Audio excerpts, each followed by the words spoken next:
اس اعتبار سے یہ تحویل قبلہ جب پھر ہوئی ہے، اور میں نے جو کہا تھا کہ یہ اللہ نے ہی کوئی حکم دیا تھا وحی خفی کے ذریعے، وہ اس سے ثابت ہوتا ہے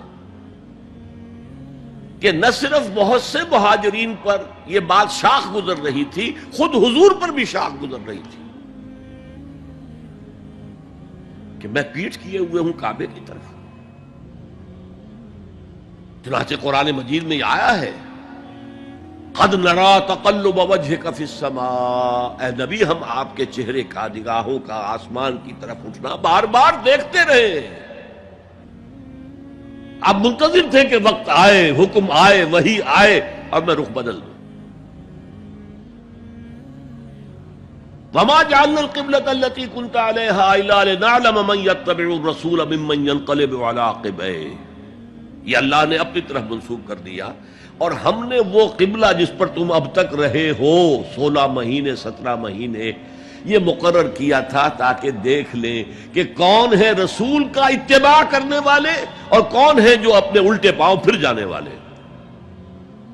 کیا مطلب ہے اس کا؟ مہاجرین مکے سے آئے تھے، ان کے دلوں میں عظمت جو ہے کعبے کی وہ پلی ہوئی تھی اندر ٹھوک ٹھوک کر۔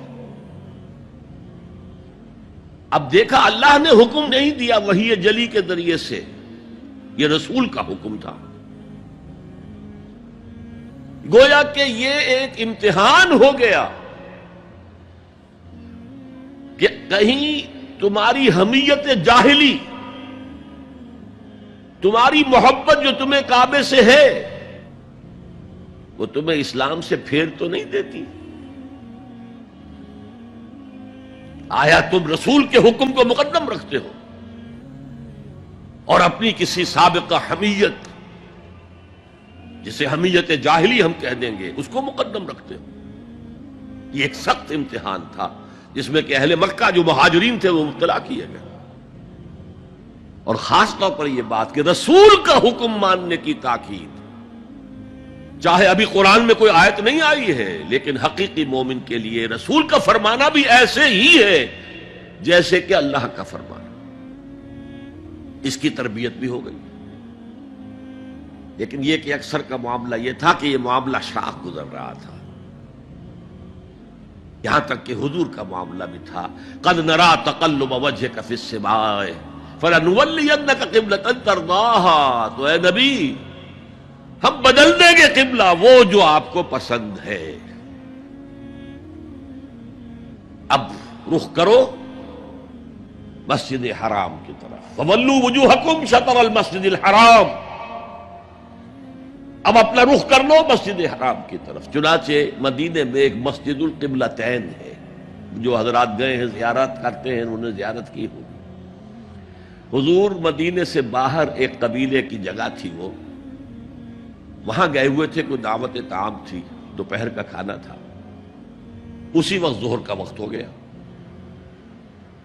حضور نے جماعت کھڑی کی اور قبلہ جو ہے بیت المقدس، اسی نماز کے دوران یہ آیات وہی نازل ہو گئی، آپ نے فوراً رخ بدلا اور پوری جماعت نے رخ بدل لیا،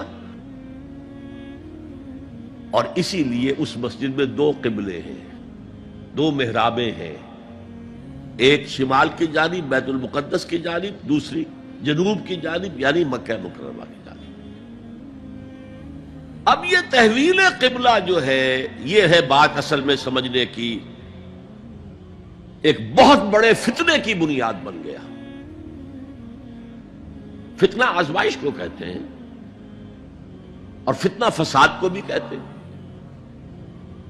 فساد یہودیوں کی طرف سے شروع ہوا، یہ کیسا نبی ہے جس کا قبلہ ہی معین نہیں؟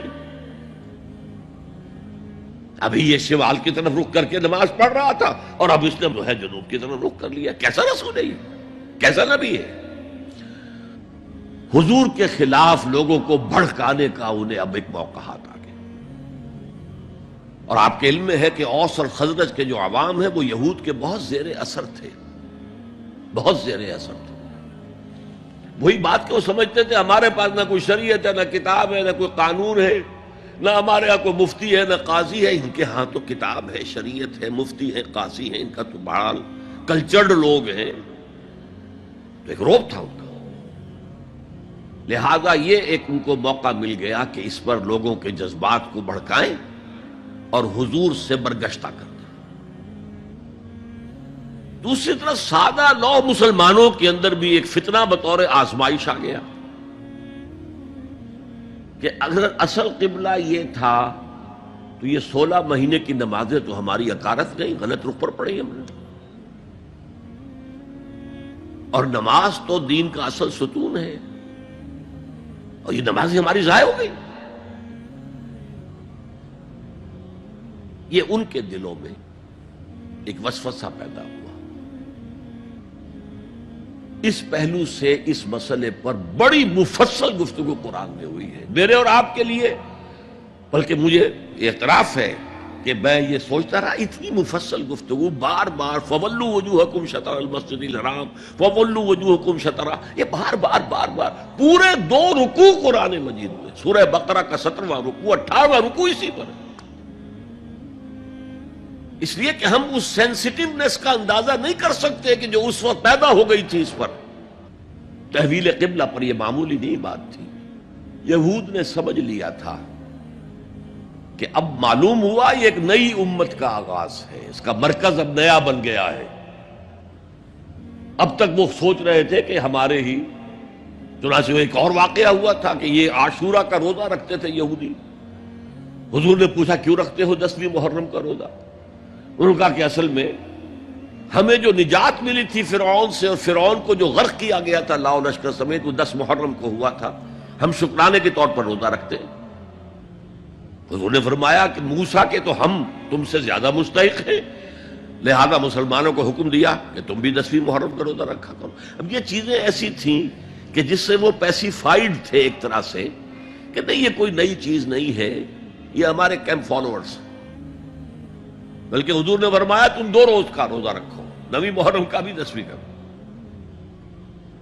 بہرحال اس پر جو ایک تشویش ہوئی ہے، اس تشویش کو دور کرنے کے لیے 2 رکوع 17واں 18واں رکوع 2 رکوع پورے کے پورے اسی بحث پر مشتمل ہیں۔ اور اس کے علاوہ اب میں مثال دوں کہ میرا ایک ہاتھ یوں ہے، ایک ہاتھ یوں ہے، بیچ میں میرا جسم ہے، تو اس بحث کا جسم جو ہے وہ تو وہ 2 رکوع ہیں، رکوع 17واں 18واں، لیکن ادھر دور پہلے ایک آیت آ گئی تھی جس نے زمین ہموار کی، للہ المشرق والمغرب فینما تولوا فثم وجہ اللہ۔ 2 رکوع پہلے، مشرق و مغرب سب اللہ کے ہیں، جدھر بھی رخ کرو اللہ کا رخ ہے۔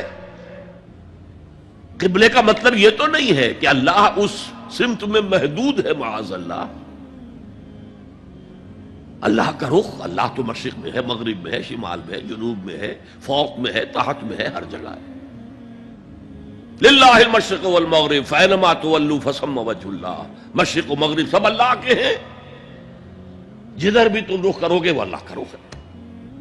یہ ایک تمہید ہو گئی تھی۔ اس کے بعد ایسے وہاں جا کر عجیب سا محسوس ہوتا ہے کہ یہاں تو کوئی سیاق و سباق تو تھا نہیں، یہ آیت کس حوالے سے آئی ہے؟ اصل میں اس بحث کے لیے تمہید وہاں سے شروع کر کے بات چھوڑ دی گئی،